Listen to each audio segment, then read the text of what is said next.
ካብ ኣገልግሎት ቴሌቪዥን ኤርትራ ዓርዙ ሰላምታና ተቐበሉ ፈኖና ምክታል ትርከቡ ዝኸርኩም ተዓዘብትና ከመይ ተምስዩ ሰዓት 9 ኣኺዱሎም ሰንበት 28 ሓምለ ዝተዳሎ ዜናታት ውሽጥን ወፃን ሒዘልኩም ቀሪብ ኣለኹ ንምክታልኩም ብኽብሪ ዝዕድም ስኻትኩም ጽንሕ ሚካኤል ሓድጉ ፈለማ ግምቅነጡታቱ እፍልም ኮሌጅ ስነ ፍልጠት ማይ ነፍሒ ኢሎም ኣብ ዘካየዶ ስነ ስርዓት 260 ተምሃሮ ብዲግሪ ኣመሪቑ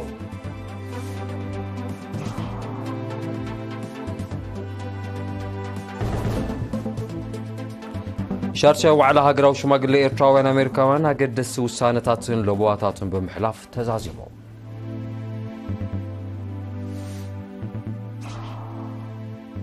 ኣብ ፎሮ ህቦብላ ዝተሓወሶ ዝናብ ኣብ ኣባይትን ንብረትን ጉዳት ኣውሪዱ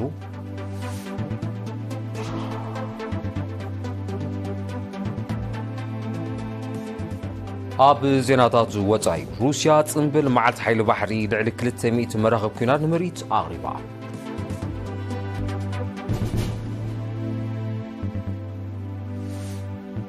ንንቅስቓስ ሕዝቡላ ብዘካየዶ መጥቃዕቲ ሮኬት 12 ዜጋታታ ከም ተቐትሉ እስራኤል ሓቢራ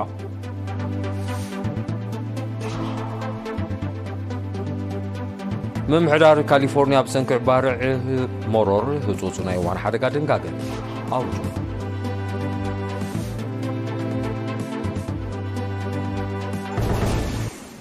ዝርዝር ዜና ኮሌጅ ስነ ፍልጠት ማይ ነፍሒ ብዝተፈላለዩ ዓውድታት ዘምሃሮም 55 ሚእታይ ደቂ ኣንስትዮ ዝርከቦም 260 ተምሃሮ ሎም 28 ሓምለ ብዲግሪ ኣመሪቖም ሚኒስተር መሬት ማይን ኣከባብን ኣቶ ተስፋይ ገብረስላሴ ዘስምዖ መደረ ነተመረቕቲ ወለዲ መምሃራንን ኣለይትን እንኳ ሓጎሰኩም ብምባል ኣብ ዝዓሉና ብቴክኖሎጂ ትራቐቐሉ ዘላ እዋን ተወዳዳሪ ፍልጠትን ብቕዓትን ምዕጣቕ ነቶም ምስ ግዜ ዝመፁ ብድሆታት ንምምካት ከም ዘኽእል ኣገንዚቦም ዕለት መመረቕታ ኪኖ መግለፂ ተሓጓስ ዝኸይድ ዕዙዝ ኣገዳስነት ከም ዘለዋ ዝጠቐሰ ሚኒስተር ተስፋይ ተመረቕቲ ትስፍዋት ከምኡውን ግብዝናን ስስዕን ዝፅይኑ ሁርኩታት ክኾኑ ብኹሉ ብልሓት ድማ ኣብ ምዕባለ ህዝቦምን ሃገሮምን እጃሞም ከበርክቱ ትፅቢት ከም ዝግበረሎም ኣብሪሆም ዲን ኮሌጅ ስነ ፍልጠት ማይ ነፍሒ ፕሮፌሰር ገብረያስ ጎዶም ብወገኑ ኣብዚ ንመበል 17 ግዜ ዝካየድ ዘሎ ስነ ስርዓት ዝምረቑ ዘለዉ ተምሃሮ ብስነ ህይወት ስነ ቀመም ስታቲስቲክስ ስነ ሕሳብ ፊዚክስን ስነ ምድርን ናይ 4 ዓመት ትምህርቶም ዝዛዘሙ ምዃኑ ብምሕባር ኣብ ዝሓለፈ 3 ዓመታት ብተኸታታሊ ዝተራእየ ካብ 50 ሚእታዊት ንላዕሊ ቁፅሪ ተመረቕቲ ደቂ ኣንስትዮ ብዝሒ ጥራይ ዘይኮነ ተወዳዳርነትን እውን ዘርኢ ከም ዝኾነ ገሊፆም ጽምብል መመረቕታ ዝቐሰምካያ ፍልጠት ብግብሪ ንምምስካር እትብገሰሉ እዋን እዩ ዝበለ ወኪል ተመረቕቲ ድማ ኣብ ዝተዋፈሩሉ ዕማምን ሕብረተሰቦም ብሓላፍነት ከገልግሉ ቁሩባት ምዃኖም ኣረጋጊፆም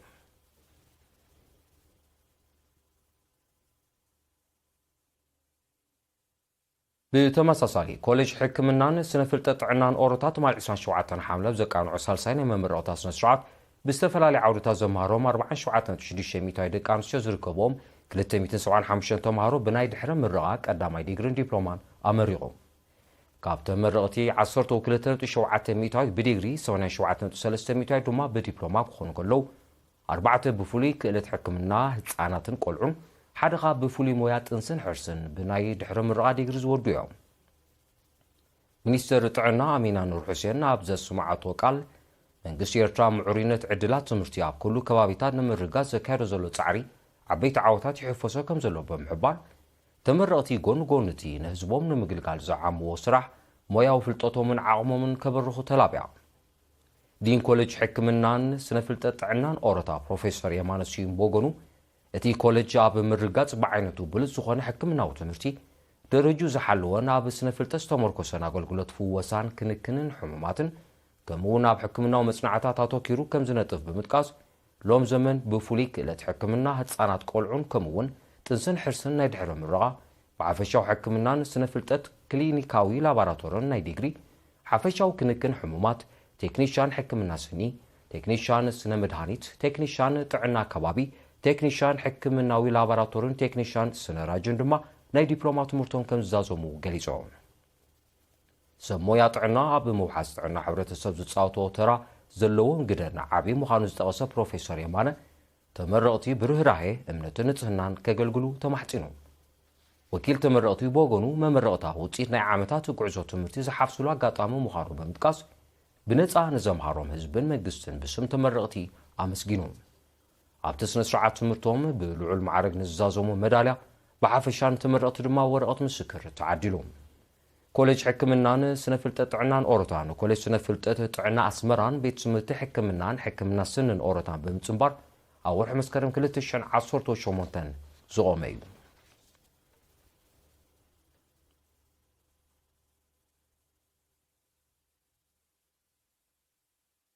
ምዕዛዝ ሃገራዊ ክብርታትና ሃገራዊ ሽርክነት ብዝብል ቴማ ዋሽንግተን ዲሲ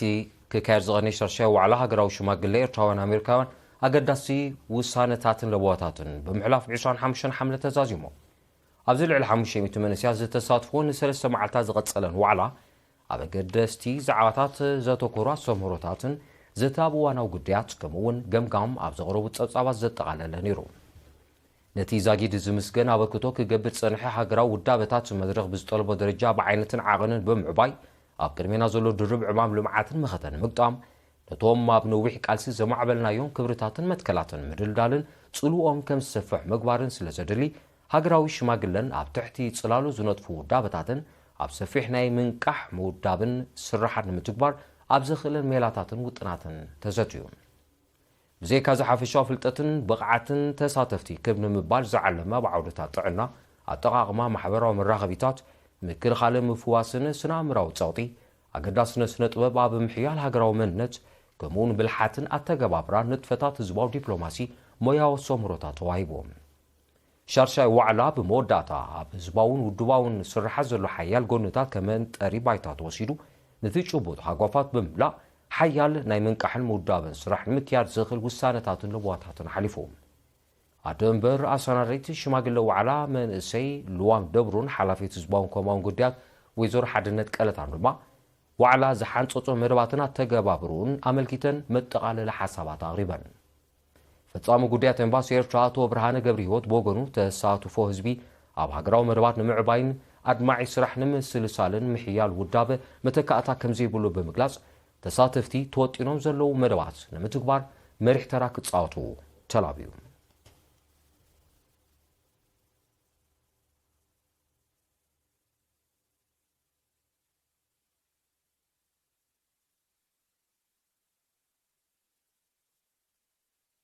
ኣብ ዞባ ማእከል መደባት ምዕቃብ ማይን ሓመድን ብውህደት ዝተፈላለዩ ኣካላት ጽቡቕ ገስጋስ የመዝግብ ኣሎ ጸብጻ ወኪል ኤሪና ዮናታን ዕብዮ እልልታ ሃብተ ማርያም ከተቕርብያ ኣብ ዞባ ማእከል ኣከባብን ትሕዝትኡ ናብ ንቡር ንምምላስ ዝሰላሰል ዘሎ ንጥፈታት ምዕቃብ ማይን ሓመድን ጽቡቕ ገስጋስ የመዝግብ ኣሎ ሓላፍን ጨንፈር ምዕቃብ ሓመድን ማይን ኣቶ ከሰተ ገብረ ገርግስ ንኤርና ኣብ ዝሃቦ ሓበሬታ እቲ ንጥፈታት ብቐንዱ ኣብ ሕርሻውን ቅናታውን ዛላታት ዘተኮረ ምዃኑ ገሊጹ ኣብ ቀዳማይ መንፈቅ 2024 ልዕሊ 2220 ሄክታር ሓድሽ ሕርሻዊ ዛላታት ከም እተሰርሐ እዚ ድማ 41 ሚእታዊት ልዕሊ ውጥን ከም ዝኾነ ኣብ 2023 ምዝተዓመ ክወዳደር ከሎ ድማ ልዕሊ 60 ሚእታዊት ከም ዝዘይድ ኣቶ ከሰተ ሓቢሩ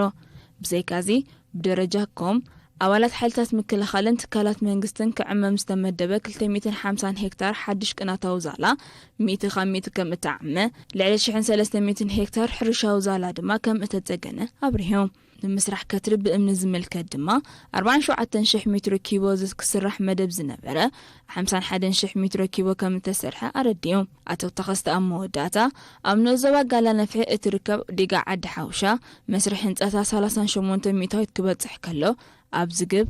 ዓዲ ቢደል ሽንድብሉቕ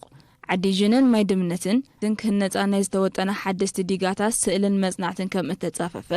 ንልምዓት ዝውዕል ፀሓያዊ ጻዕት ንምውዳድ ድማ መደብ ከም ዘሎ ገሊጾም ኣብ ዞባ ማእከል ብዝርከባ 133 ዓበይትን ማእከሎትን ዲጋታት ልዕሊ 1500 ሄክታር ብመስኖ ፍረታትን ኣሕምልቲ ከም ዘልምዕ ይፍለጥ ኣብ ሓውሲ ከተማ ፈሮ ብ26 ሓምለ ዝወቕዐ ህቦብ ላስተሓወሶ ዝናብ ኣብ ንብረትን ጉድኣት ኣውሪዱ በቲ ኣብ ሰዓታት ምሸት ዝተኸስተ ሓደጋ ኣብ ልዕሊ 20 ኣባይቲ ከቢድ ኣብ ናይ መባእታ ቤት ትምህርቲ ሓድነት ድማ ፎኪስ ጉድኣት ከም ዝወረደ ኣመሓዳሪ ምሕደር ከባቢ ፈሮ ኣቶ ማሕሙድ መሐመድ ዘይኑ ገሊጾም እዚ ከምዚ ንከሎ ኣብቲ ዕለት ኣብ ምሕደር ከባቢ ኣፍታ 3 ኣባይቲ ከም ዝፈረሰ ወኪል ኤሪና ሓቢሮም ብ29 ሓሰ 2023 ኣብ ምሕደራት ከባቢ ፈሮ ዙላ ኣፍታን ገልዕንደን ዝወቕዕ ብርቱዕ ዝናብ ንፋስ ተሰንየ ዝናብ 429 ኣባይትን 5 ኣባይቲ يغريتا حمش شابات التمرتي كم زعنوه زذكريو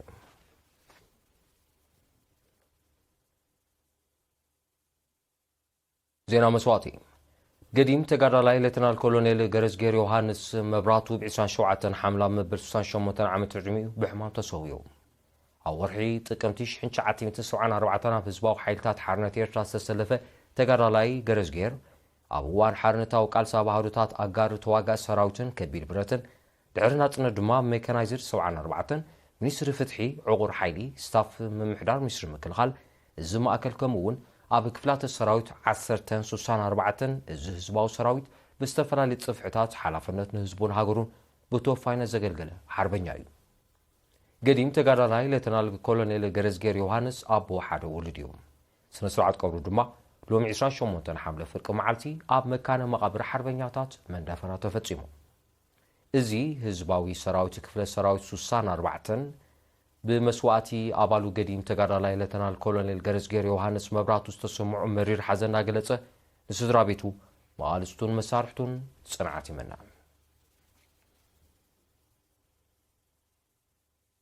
صغوركم تعزت بالسعب زيناتات وطاي كون مكتالكم كقطو لقمه بخبر عدم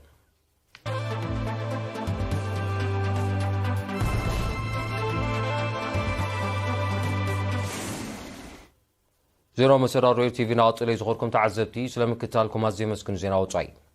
روسيا لوم 20 شومتن حمله بزكايرتو صنبل معلت حيل بحري لعلي 300 مراقب كينات نمريت اغربا ابتي ابي كتما سينت بيترسبرغ استخايد مريت مراقب هزبايت ريبابليك تشاينا هندن الجيريانون كم تساتفات غاليهم زي كازي ابتي مريت لعل عصوتو حمشش حوالي السراويتن زمناوي مسخيلات روسيا كم تساتفو تقليتلو بس دما اتي مريت كينو صنبل معلت حيل بحري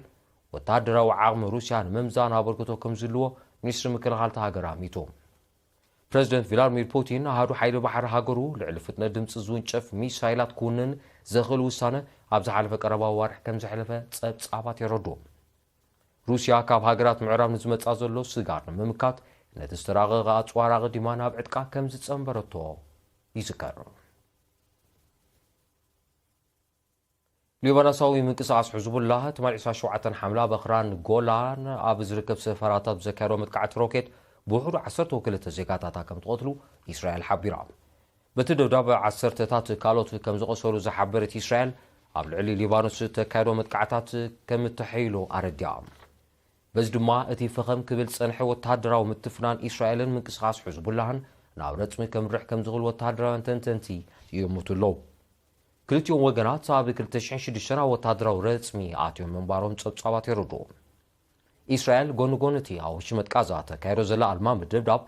اب ليبانوس سوريان ون متقعتات تفصم كم زلا يفلط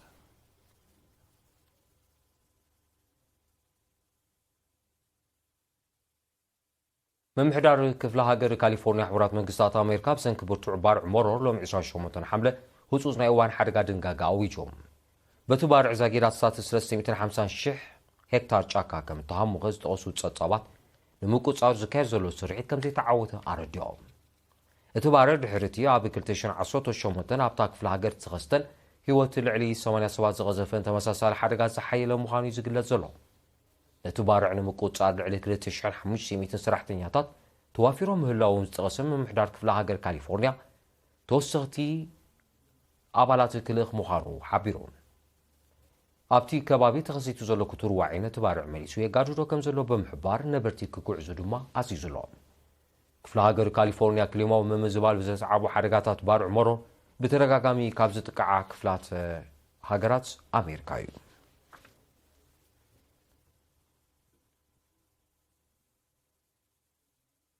غريغو تادرو عامان مدفع افساسان حمشه زعينه نفرتو كينات مش ما زغل سمع مس امريكا كتيما بمسرت ابز حالفه سالستا مونغو سمزم كل خالد كلتين هاجرات سبصح سمع غريغ ب 3.5 بليون دولار عسرا كابت نفرتك تعدك مخانا تفليطو اتسمع اكل نايت غريغ قديما مس امريكا زختمتو نياسات 9 بليون دولار وتادراو علم مخانو تغليصلو بمسرت غريتاو سمع غريغ لزن زمناوي ناي وغ نفرتي كاب كلتي شحن 28 كتركبن كجمريا اتسمع تغبراوي مسكونه غريخ نتن نفرتي شمتت مبل 19 هاجر كتكونيا نتنفرت كتعدك تسمامي عز نبرة تركي S-400 تسمي سرعة تصاري ميساي روسيا دحر مشي ماذا اتوعل كمزو فرسة تصابات يردوم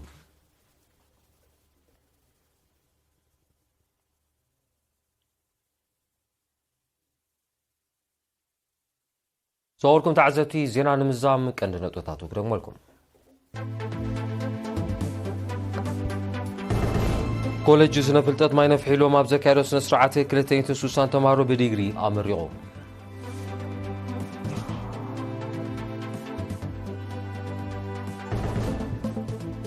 شرط شاي وعلى هاقراوي شماقل لإرتراوان أمريكاوان قدست وسانتاتن لبواتاتن بمحلاف تزازيمو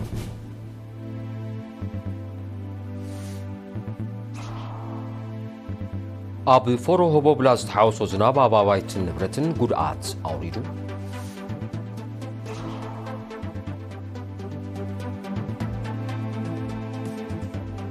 أب زيناتات وطاي روسيا بتنبل مع الحيل بحر العلي كلتين تمرها بكينات نمريت أغربا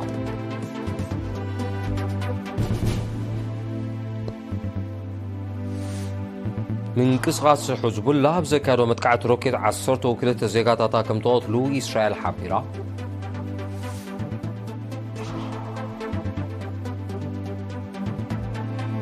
من محدار كاليفورنيا بسنك بار عمرو روتوس نايوان حدقا دنقاقر أوجو